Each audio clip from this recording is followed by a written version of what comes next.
저도 음쓰를 담당하고 있는 처지인지라 음식물 처리기 하나 사려고 몇 개월 전부터 벼르고 있었는데요. 아무래도 가격대가 있는 제품이고 음처기를 처음 사용해보는 입장이다 보니 괜히 구매했다가 애물단지 하나 만드는 건 아닌가 싶은 생각에 매수 버튼이 쉽게 눌러지진 않더라고요. 사실 이게 미생물 방식과 건조 분쇄식 중 어떤 타입을 선택하느냐의 문제 같은데요. 건조 분쇄식 방식은 음처기를 쓰더라도 결국 찌꺼기들은 음식물 쓰레기로 분리해서 버려야 하는 수고스러움이 있기 때문에 음처기를 사용하는 의미가 많이 퇴색되지는 않을까 걱정스러웠습니다. 반면 미생물 방식의 경우 찌꺼기들을 일반 쓰레기로 처리가 가능해서 음식물 쓰레기통과는 영원히 작별할 수 있지만 미생물들을 관리해줘야 하는 임무가 부여되는데요. 임무를 제대로 수행하지 못할 경우 미생물들이 집단 파업하는 치명적인 페널티를 받게 된다는 단점이 있어 보였습니다. 그리고 두 가지 타입에서 공통적으로 볼 수 있는 불안 요소가 있었는데요. 바로 제품 사용 시 냄새가 많이 나서 고통스럽다는 사용 후기들이었는데, 제가 추측하기로는 냄새가 많이 나는 이유가 아마도 제품 페이지나 광고 영상에서 보여지는 것처럼 무분별하게 음식들을 때려넣고 사용해서 그런 것 같다는 생각이 들었습니다. 이런 끔찍한 상황을 마주하지 않으려면 업체에서 권장하는 사용법을 가급적 지키면서 사용하는 게 중요할 것 같다는 생각이 들었는데요. 미생물 방식의 경우 탄수화물 처리에 최적화되어 있는 반면 상대적으로 건조 분쇄식 방식은 좀 더 자유롭게 버릴 수 있다는 점이 건조 분쇄식을 선택하게 된 결정적인 이유였습니다. 사실 제품 페이지만 보면 미생물 방식이 건조 분쇄식 방식보다 여러모로 편리해 보여서 결제까지 진행을 했었는데요. 부작용을 생각했을 때 감당해야 할 스트레스가 미생물 방식이 더 큰 것 같아서 결국은 건조 분쇄식으로 마음을 돌리게 되었습니다.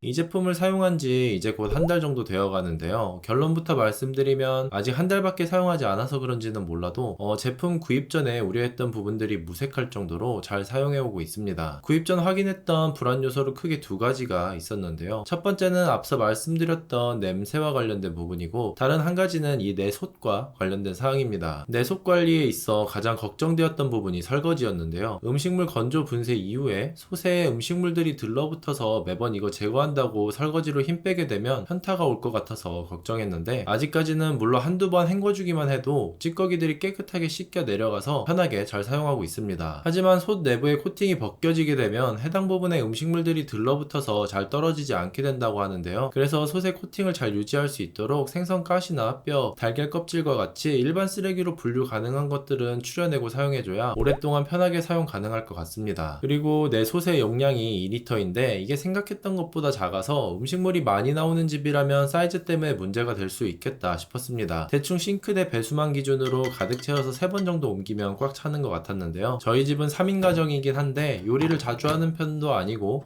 아이 음식 빼고는 잔반도 많이 나오는 편이 아니라서 딱히 불편한 점 없이 사용하고 있습니다. 그래도 가끔 냉장고 정리를 하거나 잔반이 정말 많이 나오는 경우도 있긴 한데요. 아침 저녁으로 나눠서 돌려주면 딱히 문제될 만한 부분은 없었습니다. 만약 이게 한 번 돌릴 때마다 전기세가 많이 나오면 문제가 될 법도 한데, 한 번 사용할 때 130원 전후의 가격이라고 하니까 사용하면서 그렇게까지 죄책감이 느껴지진 않더라고요. 그리고 가끔은 작동하고 있는지 헷갈릴 정도로 소음이 느껴지지 않아서 늦은 저녁에 사용하기에도 좋아서 꽤나 만족스러웠습니다. 냄새 관련해서는 겨울이라 환기도 자주 못 시키기 때문에 좀 더 집중 관찰을 했는데요. 저희는 일단 기본적으로 모든 음식을 배수망에 1차로 헹군 후에 최대한 물기를 빼고 기기에 넣어서 보관하거나 사용하고 있는데요. 이렇게 사용하니까 반나절 정도는 기계에 음식물을 넣어두어도 냄새가 밖으로 새어나오는 것 같지 않았고, 음식물을 건조 분쇄하는 과정에서도 딱히 신경 쓸 만한 냄새를 느끼지는 못했습니다. 보통은 3개월, 빠르면 한 달 차부터 냄새가 나서 필터를 갈아줘야 한다고 하는데 아무래도 이용자의 사용 방식에 따라 편차가 크게 발생하는 것 같아서 저도 좀 더 사용해보면서 제 기준대로 사용했을 때 필터를 얼마나 사용할 수 있는지 확인해보고 추가로 코멘트 남기도록 하겠습니다.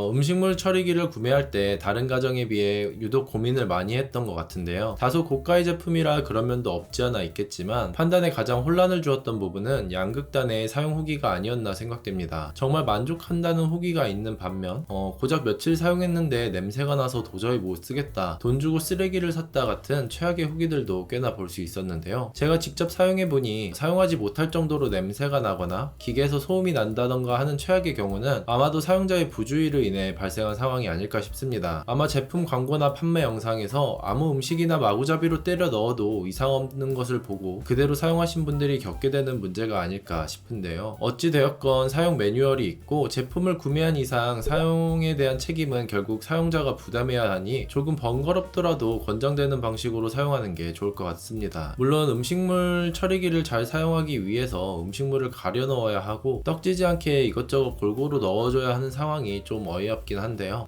그럼에도 불구하고 음스 담당자인 제 입장에서는 없을 때보다 훨씬 편하고 쾌적하게 잔반들을 처리할 수 있어서 만족스럽게 사용하고 있으니까 음식물 처리기 고민 중이신 분들은 한번 봐보셔도 좋을 것 같습니다. 네, 오늘 영상은 여기까지고요. 이번 영상 도움되셨다면 구독과 좋아요 부탁드리며 긴 영상 봐주셔서 감사합니다.